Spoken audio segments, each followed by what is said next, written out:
Bueno, bienvenidos a todos. Yo creo que ya la mayoría me conocen. Para los que no, yo soy Diana Morales Castro, soy anestesióloga de Costa Rica y trabajo en el Toronto General Hospital y junto a Jen y el Colegio de Médicos de Costa Rica y el grupo de intensivistas del Calderón Guardia hemos ido creando este programa sobre educación en UCI y anestesia que en realidad sirve para, sobre todo en Latinoamérica, para gente que trabaja con pacientes de emergencias, de cuidados críticos, en el quirófano, etcétera, etcétera. Muchas gracias a todos los que están presentes hoy.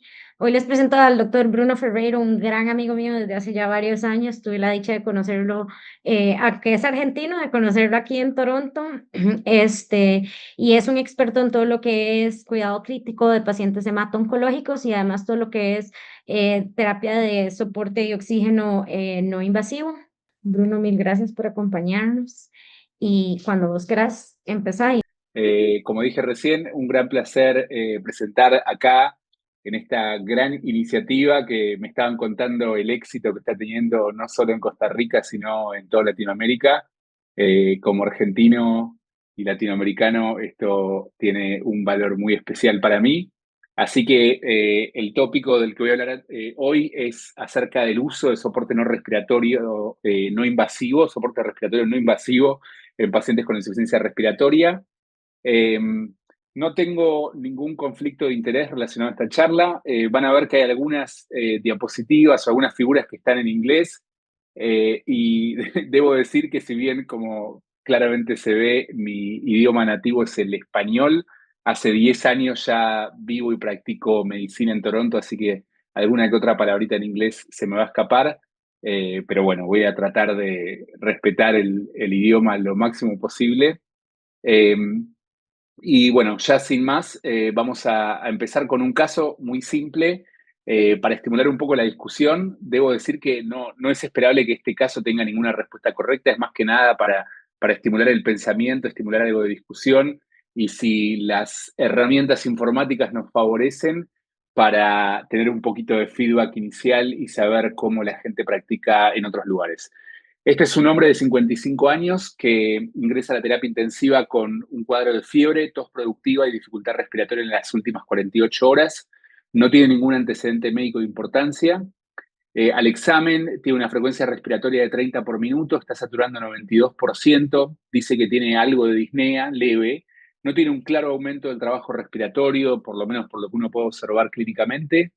La frecuencia cardíaca es de 90, la presión arterial está estable y no tiene signos clínicos de insuficiencia cardíaca. Un gas arterial muestra un pH de 7,5, una PCO2 de 26, una PO2 de 70, un bicarbonato de 24 y esto es con un soporte de 6 litros de oxígeno por una cánula de oxígeno convencional de bajo flujo. La placa de tórax muestra opacidades algodonosas bilaterales y una prueba rápida para COVID-19 fue negativa. Más allá de la complejidad de este caso en términos de cuáles son los diagnósticos diferenciales, cuáles son los tratamientos empíricos que uno podría instaurar, surge una discusión sobre el caso y se habla de cuál es la mejor estrategia de soporte respiratorio de un paciente con estas características. Entonces, un poco la pregunta a la audiencia es, si ustedes pudieran imaginarse a este paciente y lo tuvieran enfrente, ¿qué se imaginarían que utilizarían como estrategia no invasiva o invasiva? Entonces, las opciones son seguir igual, continuar con la cánula de oxígeno estándar, cambiarlo a una cánula de alto flujo, cambiarlo a ventilación no invasiva con una máscara facial, una máscara oro bucal o face mask NIV, cambiarlo a un helmet, a ventilación no invasiva con un casco, no sé quiénes están familiarizados con esta técnica, o directamente intubarlo. Y, güey, excelente, la tecnología nos está ayudando. Veo que hay, no sé si ustedes pueden ver las respuestas, pero por lo que veo acá, 45% de la audiencia le pondría cánula de alto flujo, más o menos otro 43% de la audiencia le pondría eh, ventilación no invasiva con una máscara facial. Un 10% seguimos igual, estamos bien con oxígeno estándar. Hay algunos le pondría un helmet, me imagino que de algún centro donde están un poco más familiarizados con esta técnica. Interesante que nadie lo intubaría, así que bastante variabilidad en las respuestas, que debo confesar es un poco lo que buscaba, pero por lo menos algunas cosas en claras, digamos. Muy poca gente decidiría continuar como estamos. Eh, Prácticamente nadie tampoco le pondría un helmet y directamente nadie intubaría a un paciente de estas características. Eh, Vamos al segundo caso, que como verán es prácticamente igual al caso que presenté antes, así que no lo voy a leer en detalle. Es un hombre de 55 años, mismo cuadro clínico. Si se fijan, el examen físico es exactamente igual, el gas arterial es exactamente igual, o sea, es un paciente idéntico. Pero ahora el paciente tiene leucemia mieloide aguda, con citogenética favorable, que básicamente significa que es un paciente con leucemia aguda que tiene elevadas chances de responder a un tratamiento de inducción quimioterápica. Entonces, vamos a ir a la pregunta, que es exactamente la misma. Básicamente es, además de todos los diagnósticos diferenciales y de los tratamientos empíricos que seguramente en este caso, me imagino, deberían variar para un paciente de estas características, ¿cuál sería su estrategia de soporte respiratorio? Interesante que estando a la cabeza la cánula de alto flujo, a ver si digo bien, sí. A la cabeza cánula de alto flujo y ventilación no invasiva convencional por máscara, pero se invirtió un poquito la relación. Antes estaban ahí muy parecidos, ahora hay unos 4 o 5 votos de diferencia que bueno, modifican el porcentaje en un 10%. La gente elige más una máscara facial para no invasiva. Parecido la distribución de gente que utilizaría oxígeno estándar, más o menos un 10%.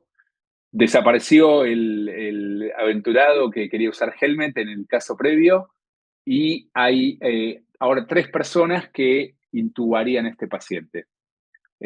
Así que esto lo dejo como puntapié inicial de lo que vamos a discutir, pero quizás para remarcar que en esta pequeña muestra de intensivistas y de médicos clínicos que tratan este tipo de pacientes, el hecho de que un paciente esté inmunocomprometido o no esté inmunocomprometido, que tenga un diagnóstico de leucemia, hace modificar, por un lado, qué estrategia no invasiva y quizás hace aumentar un poco más la probabilidad de que al paciente lo intuben por más que presente las mismas características fisiológicas. Así que ahora ya me voy a mover a la agenda, que es lo que vamos a discutir en los próximos 50 minutos aproximadamente. Voy a cerrar esto, espero no hacer macanas. Bien, entonces básicamente en los próximos 50 minutos me gustaría hablar de cuál es el rol del soporte no invasivo en la insuficiencia respiratoria, pensando en distintos escenarios clínicos, pensando en cuáles son los fundamentos mecanísticos por los cuales tiene sentido o no utilizarlo, un poco mostrar la oferta de dispositivos y modos. Voy a hablar bastante de evidencia y de evidencia voy a hablar desde 3 puntos de vista. Lo que es la evidencia desde punto de vista puramente fisiológico, lo que es la evidencia clínica y principalmente viniendo de ensayos clínicos randomizados, de efectividad comparada, comparando todas estas estrategias. Voy a hablar un poquito de quizás lo que es donde está el millón de dólares en esta temática, que es acerca de precisión y básicamente qué variables individuales por ahí nos hacen definir en ciertos pacientes por una u otra estrategia en base a la evidencia existente y en base quizás a los mecanismos fisiopatológicos. Y por último, voy a hablar de monitoreo. Y sería genial que tengamos un poquito de tiempo para discutir y para escuchar un poco qué es lo que hace en las distintas instituciones donde ustedes trabajan con respecto a monitoreo de estos pacientes. En la trayectoria de los pacientes con insuficiencia respiratoria, uno podría hacer esta clasificación temporal. Todo lo que pasa antes de intubar a los pacientes, o sea, y el soporte que les podemos dar para prevenir que los pacientes sean intubados. Por otro lado, podemos hablar de soporte no invasivo durante la intubación, que es un tema que también muy interesante, que me importa particularmente, del cual no voy a hablar hoy, pero básicamente cómo utilizar soporte no invasivo para disminuir el riesgo de eventos adversos durante la intubación. Esto es la preoxigenación principalmente. Y después el rol del soporte, una vez que los pacientes tienen winning de la ventilación mecánica y los extubamos, el soporte invasivo, no invasivo también tiene un rol eventualmente en la prevención de la falla en la extubación. Y quizás hace falta esa distinción entre lo que es uso de soporte no invasivo post-extubación para prevención de falla y para rescate de la insuficiencia respiratoria que se desarrolla post-extubación. Como se dice, spoiler alert, la respuesta la mayoría de las veces en los pacientes que tienen falla establecida luego de extubarse es probablemente reintubarse y no hacer uso y abuso de soporte no invasivo. Y después otra consideración, además de esta trayectoria, es decir, bueno, ¿cuál es la causa primaria de la insuficiencia respiratoria? Estoy enfrente de un paciente que tiene falla principalmente hipoxémica, falla principalmente hipercápnica, es una exacerbación de POC, o falla secundaria predominantemente a insuficiencia cardíaca congestiva, porque como bien saben, los mecanismos y la evidencia de soporte no invasivo va a variar significativamente según el tipo de falla.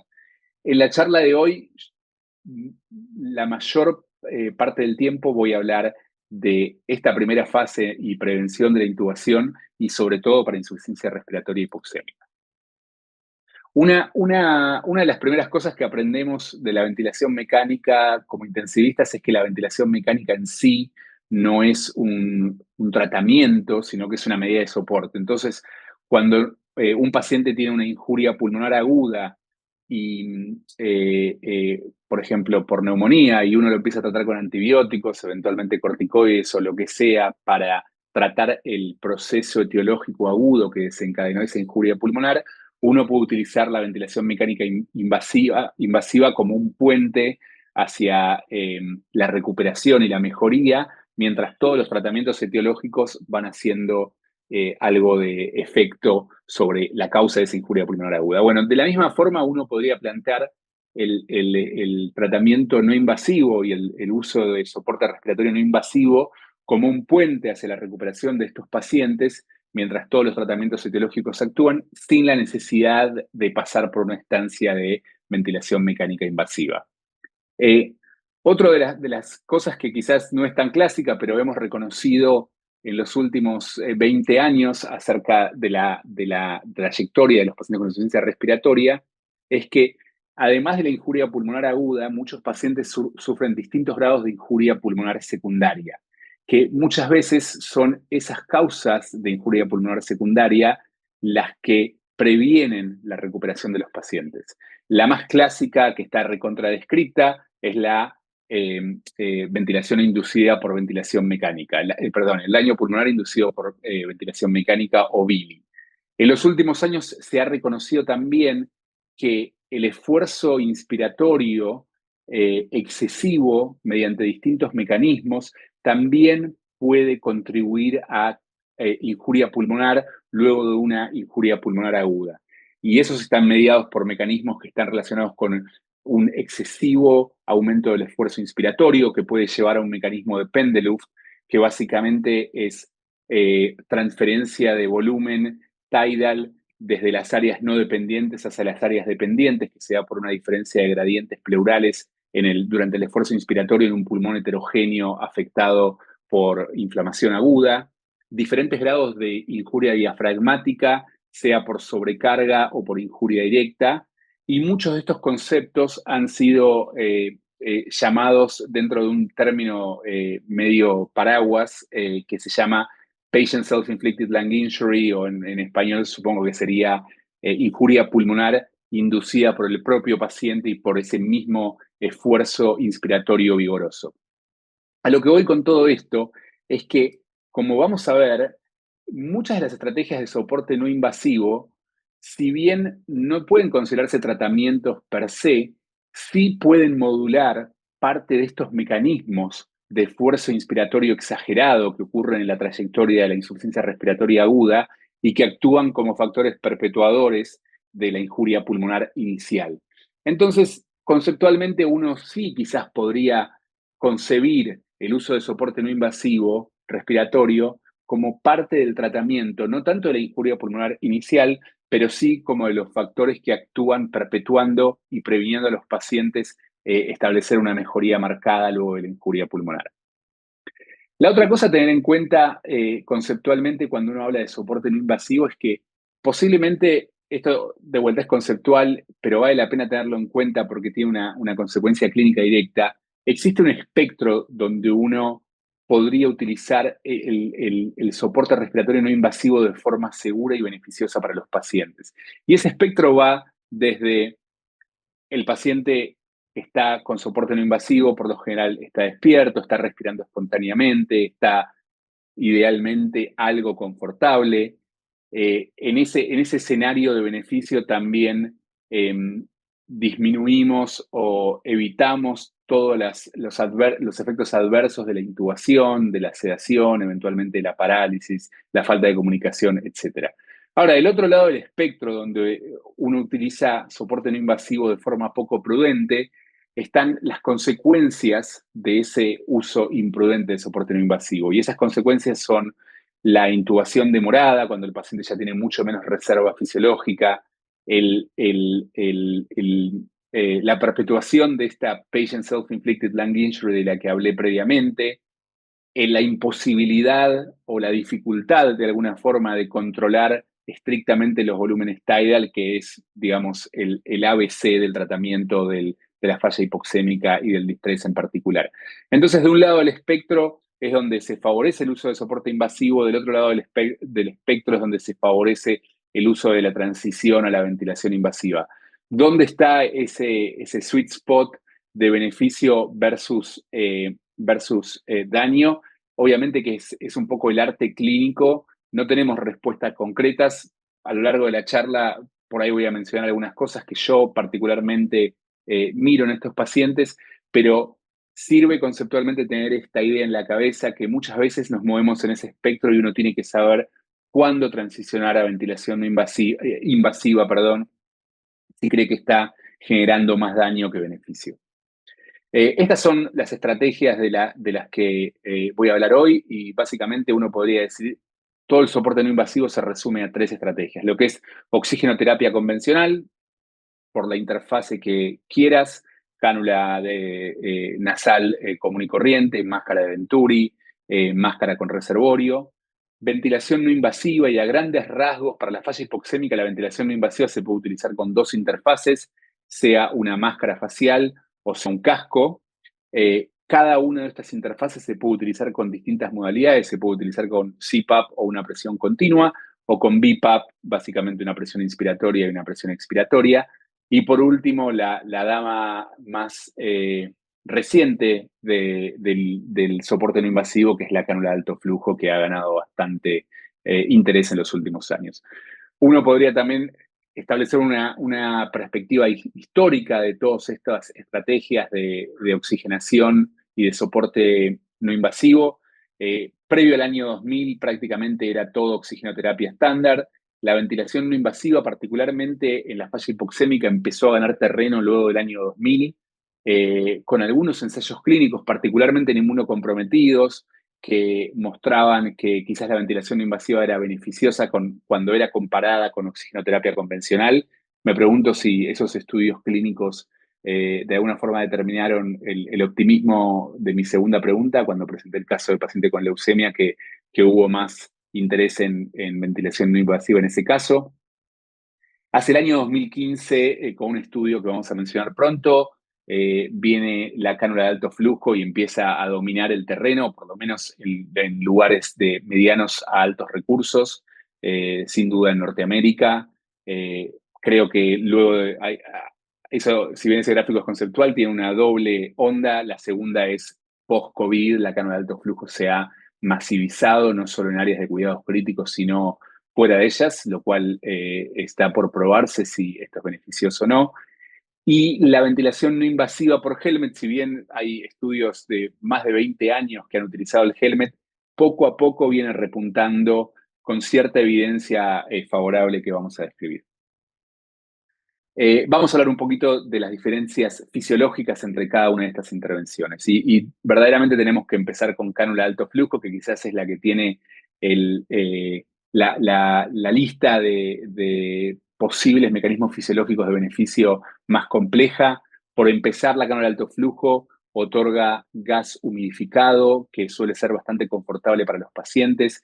El elevado flujo en el espacio muerto fisiológico de la vía aérea superior puede disminuir la CO2 de ese espacio muerto e indirectamente afectar el esfuerzo inspiratorio, que como dijimos antes, es potencialmente un mediador importante de insuficiencia, de empeoramiento de la insuficiencia respiratoria.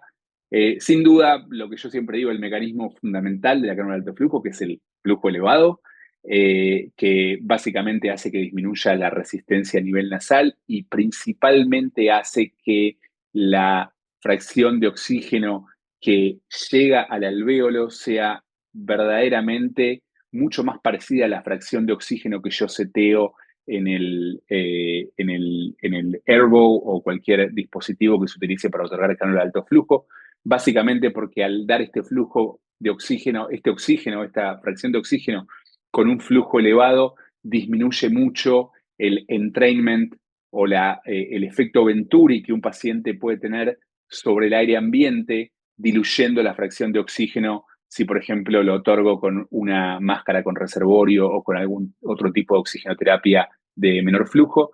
Y después, si bien esto es muy discutido, en pacientes que están respirando con la boca cerrada, cierto efecto de presión positiva en la vía aérea secundario al elevado flujo y al aumento de las resistencias nasales durante la expiración, que se da de vuelta solamente en los casos de los que los pacientes respiren con la boca cerrada y solamente por la nariz, y es realmente muy moderado la cantidad de PIP que se puede dar con una cánula de alto flujo. Voy a mencionar un poco el helmet NIV. Si bien había un solo entusiasta del helmet, es algo que acá particularmente me ha interesado en los últimos años y estamos haciendo algunos estudios al respecto. La principal ventaja del helmet con respecto a la máscara es que la posibilidad del helmet de otorgar elevada PIP es muchísimo mayor, porque la máscara, cuando uno empieza a elevar la presión positiva, por más que el leak clínico sea bueno, cuando uno empieza con PIPs de 10 o más, de 8 ya te diría o más, empieza a haber significativa pérdida de aire a través de la interfase de la máscara, cosa que no pasa con el helmet porque al estar el sellado a nivel del cuello, como se ve en la foto a mi amigo Federico, muy feliz con el helmet, no hay tanta pérdida de aire y la posibilidad de proveer una PIP elevada es mucho más eficaz con un helmet, lo cual se traduce en una caída significativa del esfuerzo inspiratorio, y hay algunos estudios fisiológicos que confirman esto, y eventualmente algún beneficio en el riesgo de dispersión de aerosoles que fue tan importante en los últimos años durante la pandemia de COVID. El estudio quizás clínico más importante que despertó interés en nuestra comunidad de intensivistas con el uso de Helmet está publicado en Llamas del año 2016 y básicamente compararon Helmet con Face Mask en pacientes con insuficiencia respiratoria y demostraron que el Helmet disminuía el riesgo de intubación en un 40%. Es una reducción del riesgo absoluto del 40%, que es un valor verdaderamente espectacular para los tipos de efectos de tratamiento que vemos típicamente en terapia intensiva. El estudio tiene sus limitaciones, es un estudio piloto, suspendido antes de que sea completado, de un solo centro, pero con un resultado tan espectacular que empezó a despertar cierto interés. Y cuando uno mira el estudio con cierto detalle, una de las principales cosas que ve de diferencia es el nivel de PIP que fueron capaces de alcanzar en los pacientes con Helmet y Face Mask, y básicamente pudieron alcanzar mucho mayores niveles de PIP con el Helmet comparado a los pacientes con la máscara convencional. Ahora, estudios fisiológicos comparando alto flujo y Helmet también hay varios. En general, la conclusión típica de estos estudios es que el Helmet comparado con cánula de alto flujo también es mucho más efectivo para reducir el esfuerzo inspiratorio, sea medido por presión esofágica, por el swing esofágico o por el Pressure Time Product, que es una medida más continua del esfuerzo inspiratorio, y que esto no se traduce en un aumento de las presiones transpulmonares, lo cual uno podría pensar que existe ese riesgo, pero seguramente por la caída del esfuerzo inspiratorio, el resultante final es que la presión transpulmonar no fue más elevada. Y uno de los beneficios que se cree relacionados con esta técnica están puntualmente relacionados con el esfuerzo inspiratorio. Este es un estudio más reciente que comparó cánula de alto flujo y Helmet, pero ahora con dos diferentes modalidades. Uno, Helmet por CPAP o Helmet con un bi-level ventilation, o sea, con dos niveles de presión inspiratoria y expiratoria, y pareciera que el mayor beneficio se observa con Helmet NIV, o sea, con Helmet otorgando presión inspiratoria y expiratoria, y lo que se vio en este estudio es que disminuyó significativamente el Pendeluft, que es uno de estos mecanismos perpetuadores de insuficiencia respiratoria de los que yo hablaba antes, y el strain dinámico sobre el parénquima pulmonar. Entonces, para resumir algunas de estas cosas, el primer punto es cada una de las estrategias que se utilizan para soporte no invasivo tienen mecanismos fisiológicos que son particulares, únicos y distintos entre sí. La cánula de alto flujo disminuye el esfuerzo comparado con oxigenoterapia convencional, pero pareciera que si uno pensara puramente en esfuerzo, el Helmet y particularmente el Helmet con una modalidad de ventilación en presión soporte o con presión inspiratoria y expiratoria, tiene mayor reducción todavía que la cánula de alto flujo y que el Helmet otorga una mayor PIP y mucho más efectiva sin escape comparado con la ventilación invasiva por máscara. Vamos a hablar un poquito de evidencia clínica. De vuelta me voy a concentrar en estos dos escenarios, falla hipoxémica y prevención de la intubación. Es difícil hablar de evidencia clínica de soporte no invasivo sin mencionar el estudio Florali, que es uno de los estudios quizás más importantes de la última década en este campo, por lo menos, de insuficiencia respiratoria y soporte no invasivo. El estudio Florali es un estudio de Francia que comparó ventilación no invasiva con máscara, oxigenoterapia convencional y cánula de alto flujo, y lo que demostraron básicamente es que la cánula de alto flujo disminuyó significativamente el riesgo de intubación, en particular en pacientes con PAFIs bajas de menos de 200, y también que disminuyó el riesgo de mortalidad.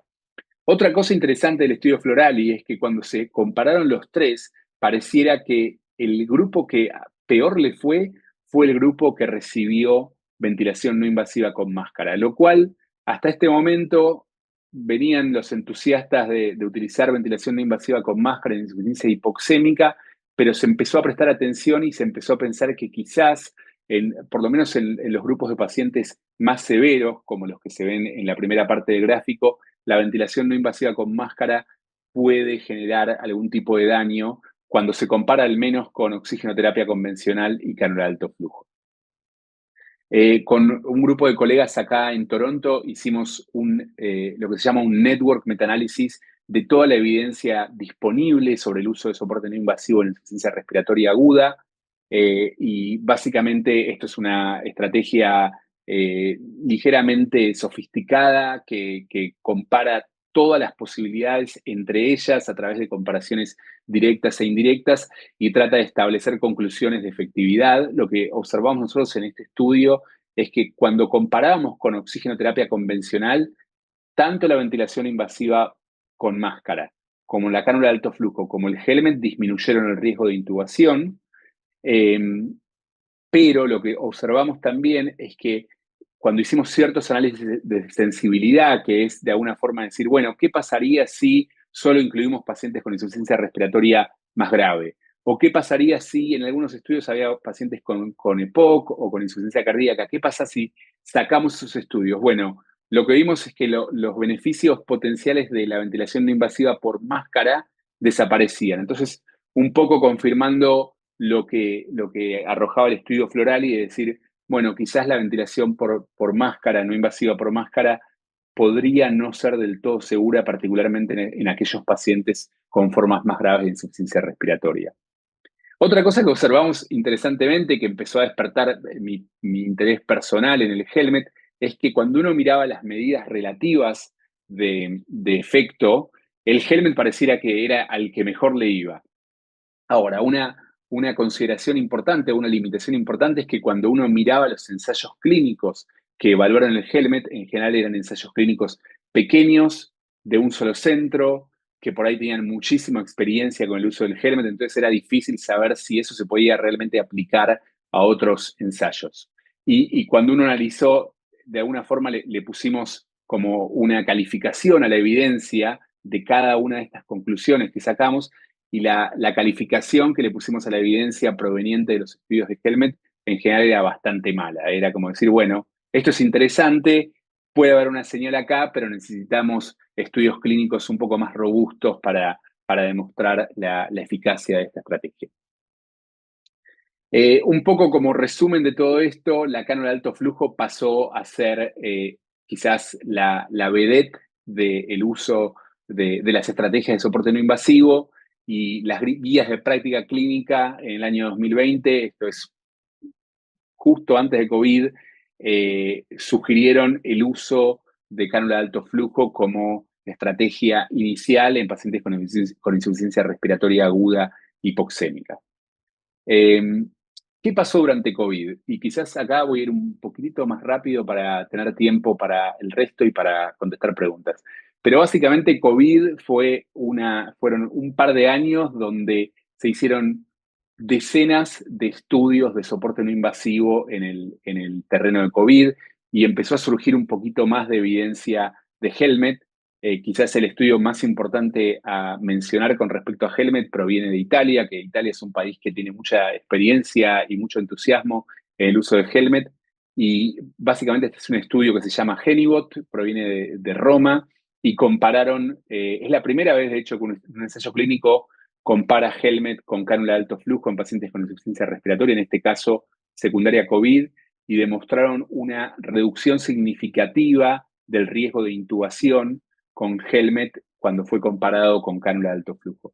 De vuelta, difícil sacar conclusiones a grandes rasgos porque esto estaba restringido a pacientes con COVID, porque de nuevo provenía de pocos centros de Italia, donde existen muchos años de uso y experiencia con esta técnica. Pero bueno, algo de evidencia fisiológica y clínica de que quizás al menos es algo para prestarle atención. Más estudios, más guías de práctica clínica. Estas son las guías europeas de estrés respiratorio y de falla hipoxémica.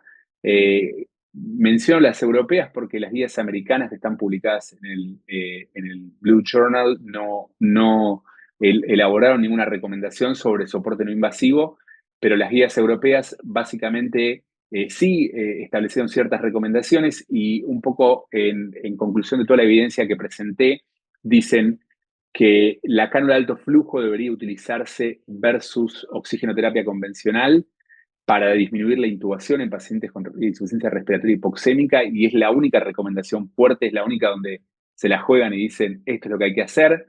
Después no establecen ninguna recomendación entre cánula de alto flujo y ventilación no invasiva, pero en base a ciertos estudios que mostraron cierto beneficio del CPAP, particularmente en COVID, quizás una recomendación débil a favor del uso del CPAP en este contexto.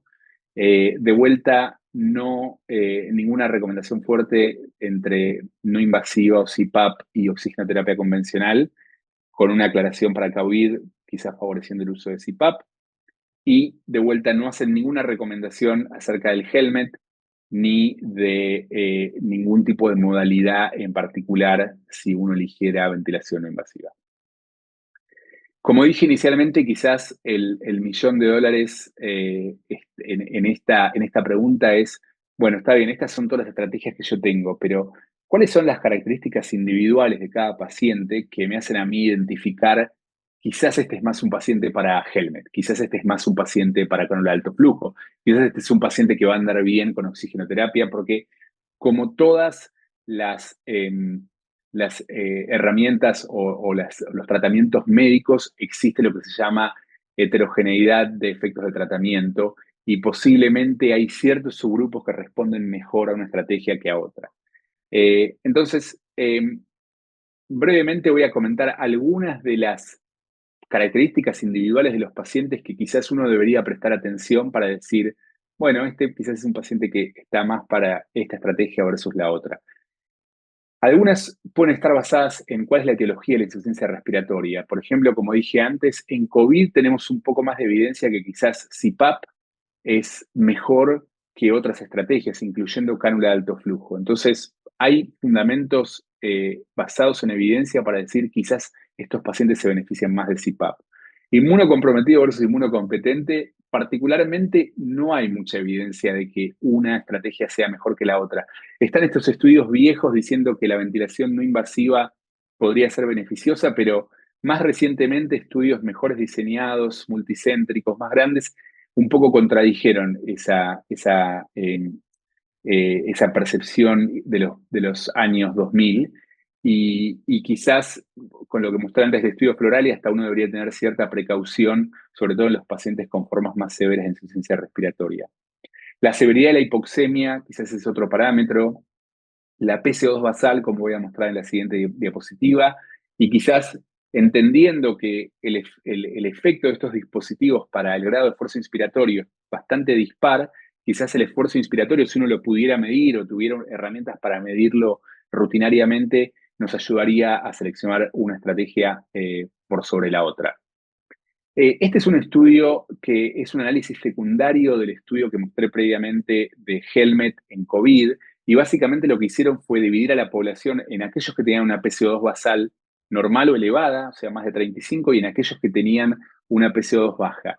Y lo que observaron es que cuando se focalizaron en la población de pacientes con PCO2 baja, el efecto beneficioso del Helmet se maximizaba. O sea, pareciera que todo el efecto beneficioso que se había visto en la población grande en realidad estaba de alguna forma tironeado por el efecto beneficioso en pacientes con PCO2 baja basal. Dicho sea de paso, como el paciente que presenté inicialmente con una PCO2 de 26.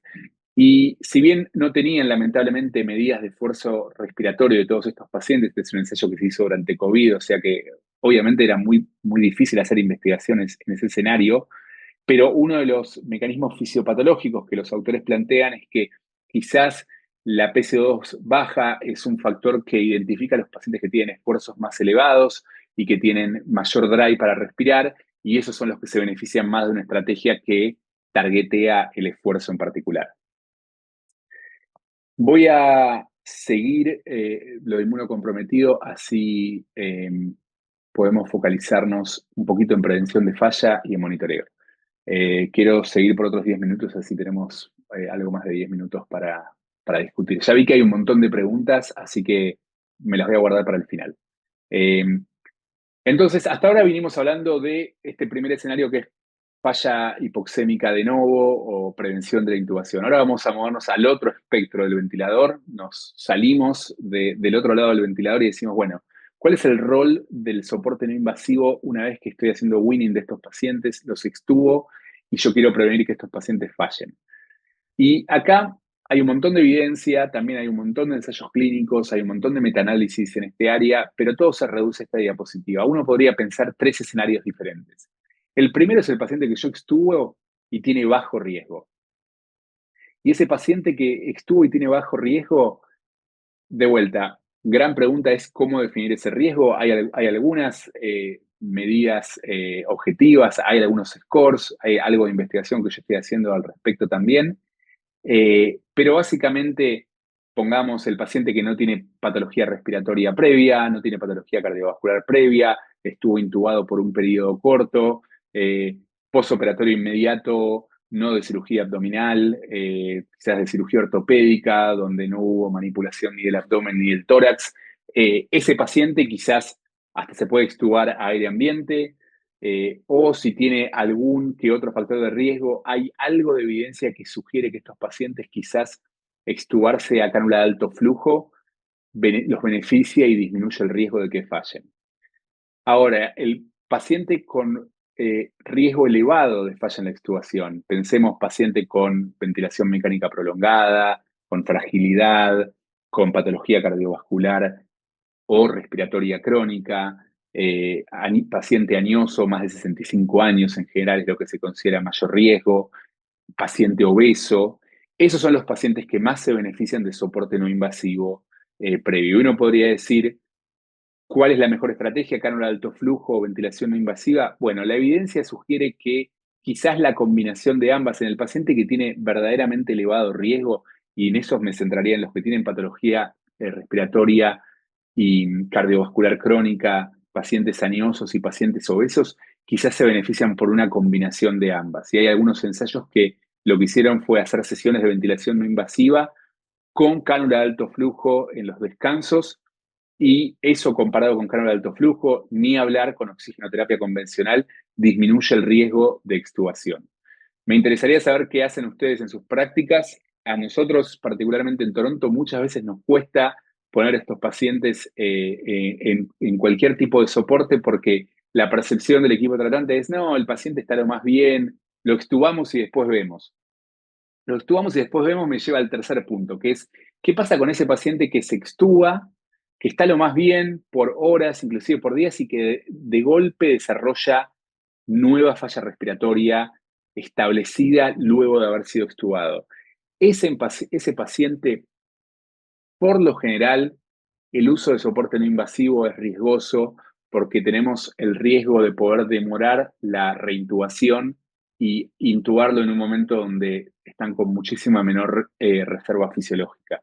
Entonces, en general, salvo quizás contadas excepciones, en general el abordaje del paciente con falla establecida post-extubación es la reintubación. Vamos a hablar los últimos minutos de monitoreo, que quizás es uno de los temas claves. Primera pregunta es, ¿por qué? ¿Por qué es importante monitorear a los pacientes? Bueno, la respuesta clásica es la que está marcada en negrita. Bueno, porque la información que yo obtengo del monitoreo me va a ayudar a definir cuál es ese paciente que tengo que intubar. Yo argumentaría que hay un montón de otras conductas que uno puede tomar secundario a la información que uno obtiene del monitoreo. Decisiones sobre dónde tratar a este paciente. Este es un paciente para terapia, este es un paciente que puede ir a piso general.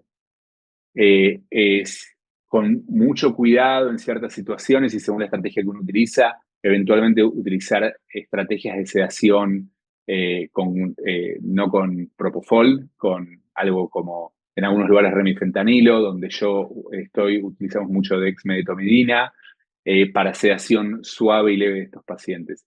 Elegir una u otra modalidad, por ejemplo, en base a una medida de esfuerzo. Decidir en los lugares donde se utiliza si voy a probar decúbito pronovigil, ni hablar de utilizar esta información para decidir qué paciente debo intubar, y inclusive, aunque no modifique ninguna conducta, las consecuencias del monitoreo me ayudan a entender, hablar con los pacientes de cómo estamos yendo, hablar con los familiares y establecer un pronóstico un poco más exacto de qué es lo que se puede esperar en las próximas horas. Y siempre teniendo en cuenta esto que ya repetí varias veces a lo largo de la charla, que es el fallo del soporte no invasivo y la decisión demorada de intubar se asocia consistentemente, búsquenlo donde quieran en la literatura, con peores resultados, entonces uno tiene que tratar de entender lo máximo posible cuál es ese punto del espectro donde me estoy moviendo ya lejos de los beneficios del soporte no invasivo y favoreciendo el uso de ventilación invasiva. ¿Cómo monitoreamos a estos pacientes? Una cosa clásica es que uno habitualmente cuando tiene un paciente intubado con distrés respiratorio está al lado del ventilador, toma mediciones directas o indirectas de esfuerzo, si el paciente está respirando pasivamente, mide la presión plató, la driving pressure, la PIP, etc. Cuando estamos manejando un paciente con cánula de alto flujo o muchas veces con soporte no invasivo, muchas de estas veces somos completamente agnósticos a todo lo que está pasando con la mecánica pulmonar. No estamos viendo la película completa de lo que le están pasando a esos pulmones y de lo que le está pasando fisiológicamente a esos pacientes. Entonces es una cosa que tenemos que tener en cuenta y creo que en los próximos años quizás vamos a empezar a mejorar nuestra capacidad de monitorear a estos pacientes. ¿Qué parámetros uno puede utilizar? Yo los divido en parámetros que son puramente respiratorios y parámetros sistémicos. Los parámetros respiratorios son parámetros de oxigenación, PAFI o SAFI, que es una medición indirecta un poco más barata sin necesidad de un gas arterial, la frecuencia respiratoria, el esfuerzo, si el paciente está conectado a un ventilador, los volúmenes tidal, el esfuerzo respiratorio, que muchas veces es una medición subjetiva que tiene mucha variabilidad interindividual, Hay algunos scores, el score de ROX, que es muy masivo y de uso bastante frecuente, en particular en pacientes con cánula de alto flujo. Hay otro score que integra parámetros sistémicos como la frecuencia cardíaca, la presión arterial, los niveles de conciencia, que son todas cosas que uno integra clínicamente para tratar de evaluar a estos pacientes y decidir un poco hacia dónde está la moneda y hacia dónde están yendo. Esta la voy a pasar. Eh, Esta es una diapositiva que trato de un poco de resumir este menú de opciones de monitoreo de estos pacientes, desde cosas muy simples a cosas sofisticadas. Entonces, cosas muy simples se pueden basar puramente en mirar, observar, revisar a los pacientes, frecuencia respiratoria, ver cómo está el esfuerzo, medir el índice de ROX, si el paciente está conectado al ventilador, mirar las curvas, mirar los volúmenes tidal. La ecografía ha ganado un montón de terreno en el monitoreo respiratorio, que es un método fácil, no invasivo, que requiere cierto expertise, pero varios scores se han validado de ecografía para monitoreo de pacientes utilizando soporte no invasivo respiratorio. Hay un grupo en Italia que hace trabajos con las presiones nasales como una medición indirecta del esfuerzo inspiratorio en pacientes con cánula de alto flujo. Lo que sigue es un balón esofágico que puede ser visto como algo medianamente invasivo, pero si eventualmente uno le va a poner una sonda nasogástrica para alimentación, puede utilizar una sonda que cumpla los dos fines y medir el esfuerzo objetivamente, o la tomografía por impedancia de mucho aumento de popularidad en los últimos años, también es otro parámetro que nos da cierta información regional de los movimientos de aire pulmonares y de las presiones de distensión pulmonar. Una cosa a tener en cuenta, esto también me interesa un poco escuchar al final qué es lo que hacen distintos centros.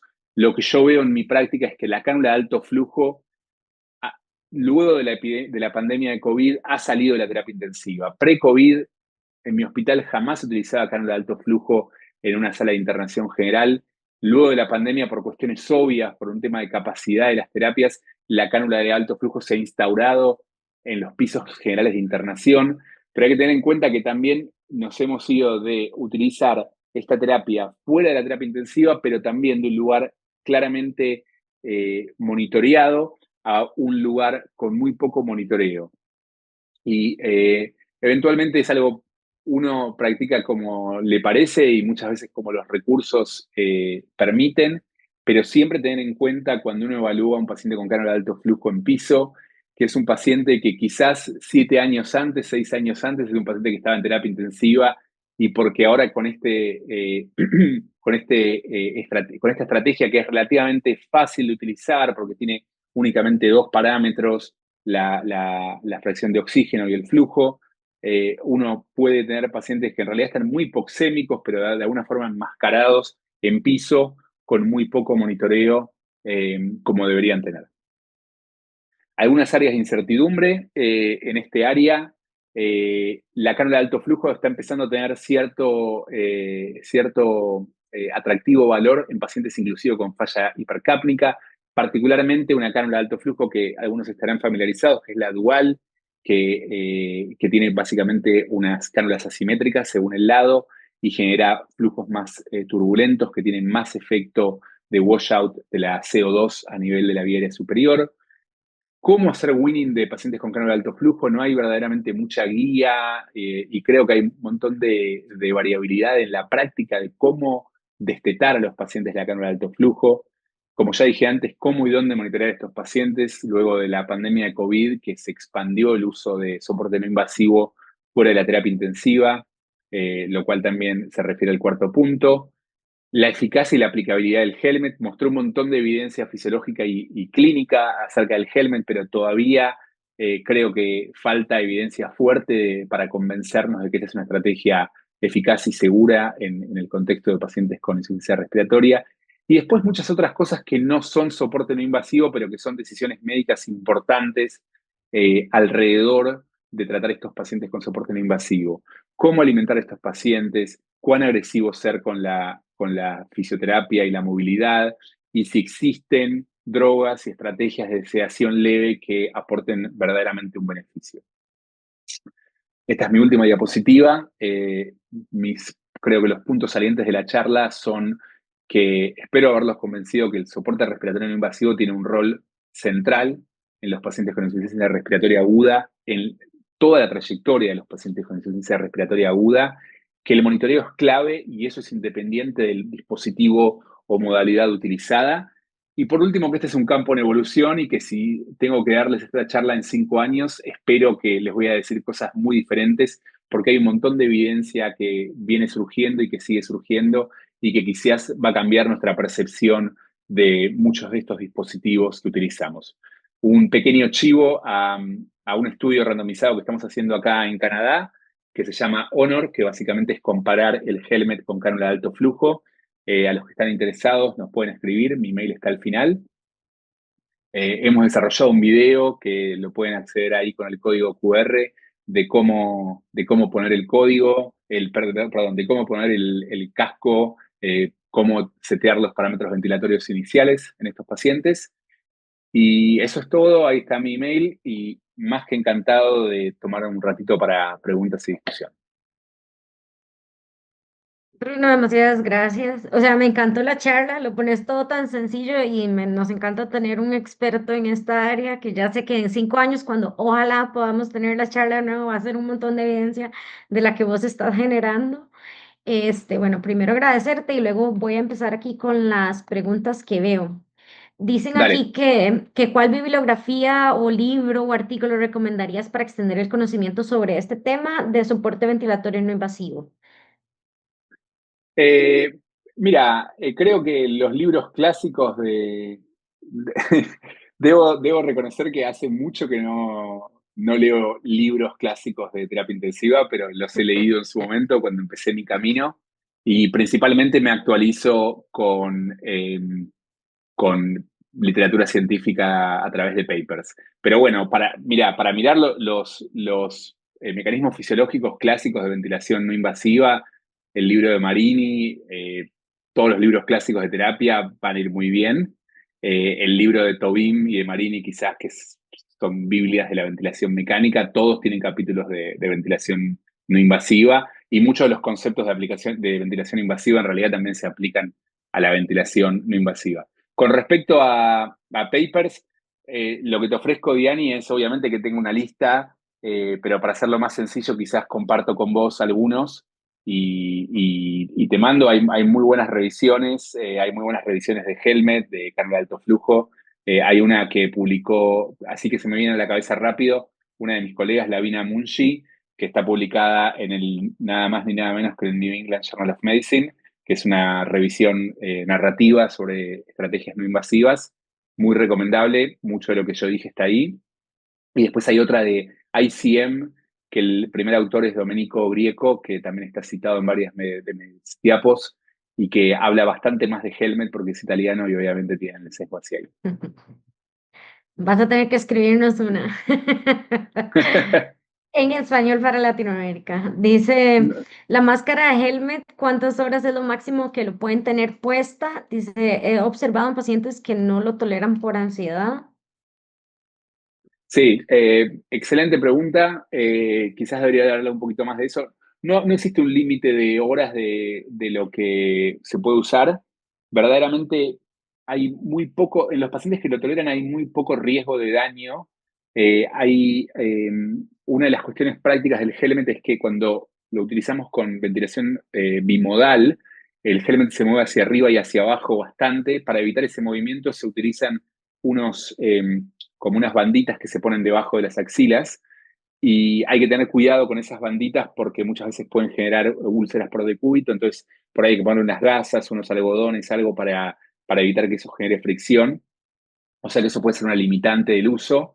Eh, lo que tienen los helmets que estamos utilizando nosotros ahora en Canadá tienen dos partes, una parte es el anillo y otra parte es lo que va arriba, digamos, el hood y eso se saca y se pone muy fácil. Entonces es muy fácil sacarlo si el paciente quiere higienizarse la boca, hablar, lo ponemos con cánula de alto flujo por un ratito y no pasa nada, pero por ejemplo, lo que utilizamos en nuestro ensayo clínico, tratamos de que lo tengan de 8 a 12 horas por día al menos durante los primeros 2 días.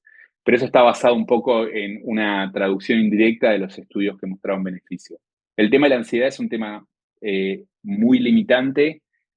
Te diría que yo probé las dos cosas a mí mismo. No te creas que es mucho más incómodo que la cánula de alto flujo. De hecho, casi te diría que la cánula de alto flujo puede ser más incómoda que el helmet, pero sí hay un grupo de pacientes que lo detesta, que lo odia, y bueno, y en esos pacientes a veces utilizamos Precedex como para darles un poquito de sedación y tratar la ansiedad, pero los pacientes que no lo toleran, que es un porcentaje considerable, no lo toleran, no hay tutía, no hay con qué darle. Claro. Otra cosa que me interesa preguntarte y es este mito de los pacientes con ventilación no invasiva o con Optiflow que no los alimentamos a veces durante días. ¿Cuál es tu práctica clínica, sobre todo orientada a eso? Sí, o sea, es un tema, para mí es un tema no resuelto que requiere mucha investigación todavía. Mm, Creo que de la forma que yo lo organizo mentalmente hay dos motivos, ¿no? Por los cuales uno no alimenta a estos pacientes inicialmente. Un motivo porque cree que existe mayor riesgo de aspiración, porque la cánula de alto flujo puede aumentar las presiones faríngeas y eso aumenta el riesgo de pasaje de la glotis de alimento, ni hablar con la ventilación no invasiva. Y otro motivo que creo que es el más importante, que cuando están muy fresquitos en su trayectoria inicial de insuficiencia respiratoria, uno no sabe si no los va a tener que intubar y uno no quiere tener el estómago lleno de comida, si los tiene que intubar y los tiene que inducir, etcétera. Pero lo que observo en la práctica clínica es que estos pacientes a veces se pasan 3, 4, 5 días sin comer y no creo que sea beneficioso. Entonces, yo personalmente cada vez practico más el hecho de cuando veo que pasaron 2 días y que no están tan mal como para intubarlos, pero tampoco tan bien como para alimentarlos, hablo con los pacientes de una sonda nasogástrica. Eso es lo que hago yo. Estamos trabajando en guías de práctica clínica de esto y en una discusión con gente de todo el mundo salió gente que decía que los ponía cuando no los podía alimentar, les ponía alimentación parenteral, lo cual me pareció una locura. Pero bueno, Sí. un poco para demostrarte la terrible variabilidad en la práctica de la nutrición de los pacientes con soporte no invasivo, que creo que es un nicho muy interesante para hacer investigación, pero creo que es un área no resuelta.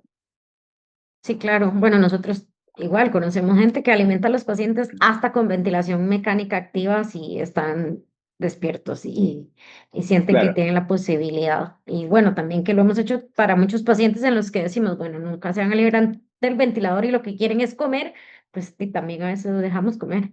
Hay un par de preguntas más. Dice, gracias, doctor. ¿Cuándo se decide entre la cánula de alto flujo versus el helmet de forma genérica? Supongo que es más como muchos de esos pacientes sí. que extubamos, sacamos a veces a la unidad de recuperación o cosas así. Mira, creo que mi recomendación más responsable al respecto es, creo que por un tema de evidencia clínica y expertise, yo recomendaría en general, por ejemplo, en el caso que presenté inicialmente, cánula de alto flujo como hoy en día quizás el estándar de tratamiento de la mayoría de estos pacientes. Y Helmet, personalmente yo lo uso, trato de utilizarlo al máximo en los pacientes que podemos enrolar en el ensayo clínico porque creo que todavía requiere más investigación. Ahora, si vos tenés un centro que tiene expertise en el uso del Helmet, que tienen monitoreo de los pacientes estricto, y que saben cuándo frenar e intubarlos, me parece que cualquier paciente con insuficiencia respiratoria, sobre todo esos pacientes que tienen fracciones de oxígeno muy elevadas o un poco de esfuerzo visible, son los que más se benefician. Lo que yo veo cuando ponemos a alguien en Helmet que le va bien, es un paciente que está con carga de alto flujo, 80-90%, un poco cansado, que le pones el Helmet, un poco de PIP y de golpe la FiO2 le va a 40% y está lo más bien. Lo esperás unos días hasta que la neumonía o lo que sea que tiene de base mejore y luego los sacamos el helmet y los ponemos de vuelta con cánula de alto flujo.